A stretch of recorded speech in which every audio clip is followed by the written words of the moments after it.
Ал эми биринчиден баланын жашынан негизи кекечтенген бул нарушение темпа речи дейт да, ушу эми мунун себеби болушу психологически бир нерседен коркушу мүмкүн. Азыр могу гаджеттер көп болуп жатпайбы? Мурун мынчалык көп информация жок болчу да. Ошонун негизинде көп нерсени кичинекей эмес, биз деле чоң кишилер бирдемкесин алып келсе ача койсок көрө коюп чочуп атпайлыкпы? Сүйлөй элек балдар. Мурун мисалы мен жаңы өзүм ишиме алып барганда, мындай иш болгондачы көбүрөөк эркек балдар кыйналчу. Ошолордун ичинен да көбүрөөк жанагы биз Кыргызстанда мусулман болгондон отурусканда балдар кыйналып калчу да, психологический стресс болчу. Азыркы убакта болсо көп балдар кыйналып атат. Сүйлөй элек балдар. Мурун болсо бир 4-5 жашта балдар болсо, азыр болсо сүйлөй элек балдар, 2-ге чыга элек балдар. Ошондо себеби ошондой көп нерселерди көрүп алып,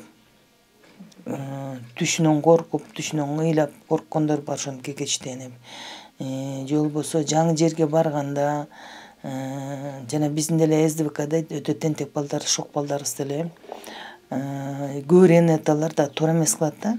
Ошо баланы садикке барса эле сүйлөп кетет деп. Анан бала болсо көп нерсени түшүнбөйт, өзүнүн жашынан тура келбейт да, урунуп, согунуп, чуркап жүргөн үчүн кагып, силкип коюп, андан да болушу мүмкүн бала.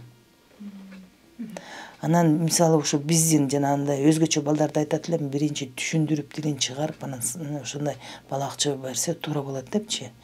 Жана нормотипичный балдар дейт, жакшынакай эле болуп калган балдар, алар ошо стресстен болушу мүмкүн, психологически ошондой бир нерседен коркушу мүмкүн.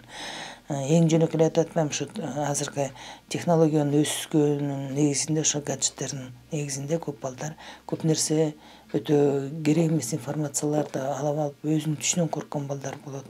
Ар кандай себептер да. Эгерде бала жаш болсо, аны дагы невропатолог алып барып, алар атайын буларга өзүнүн жолдомосун берип, массажын берип, айтып, жолдомосун, анан ошондой эле техника речи болсо телеадреси логопед алып барат. Ал киши болсо биринчиден туура дем алганды үйрөнөт, өзүн бош алганды үйрөтөт. Анан кийин өзү көргөзүп отуруп, эне атасын үйрөтүп, кандай иш алып бараарын үйрөтүп отуруп, ошо негизинде анан бала жакшынакай сүйлөп кетет.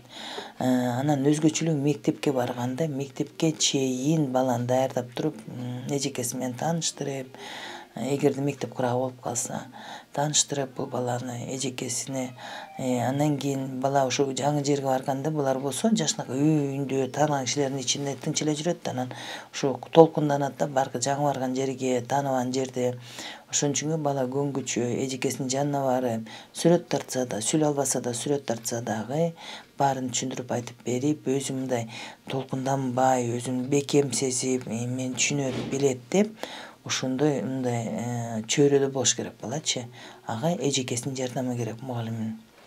Андан кийин өзүнө бекем болуп алгандан кийин өзүнүн жолдошторуна да көнүп кетет дагы, бул проблема өзү кетет буйруса. Анан жок, ана болот, буна болот, анан бир эле табышында, анан ушинтип башта деп чоюп отурса, даже жарым жылдап кеткендер болот, 1 жылдап кеткендер болот, алардык хронический болуп калат. Алар барган сайын, мисалы, мектепке чейин токтото алган жок да, мектепте да кыйналып калса, өспүрүм кезинде. Кыз балдар болсо ыйлап көпчүлүктөрү тим болуп, кичине алар соолутса, мындай көп иштерди алып барса болот алар мененчи макул. Эркек балдар көп нерсени айтпайт. Азыркы деген балдар кандай, өздөрү бири-бирин шылдыңдап, өйдө төмөн сүйлөп, анан эркек балдар антип ачылып айта албай, ошонун негизинде бир 5-6 класс кезинде көп балдар мектепке барбайт, мектепти таштаган балдар көп болот. Аларга психологический жардам керек, андай балдаргачы. Комплексный занятиялар менен кошо.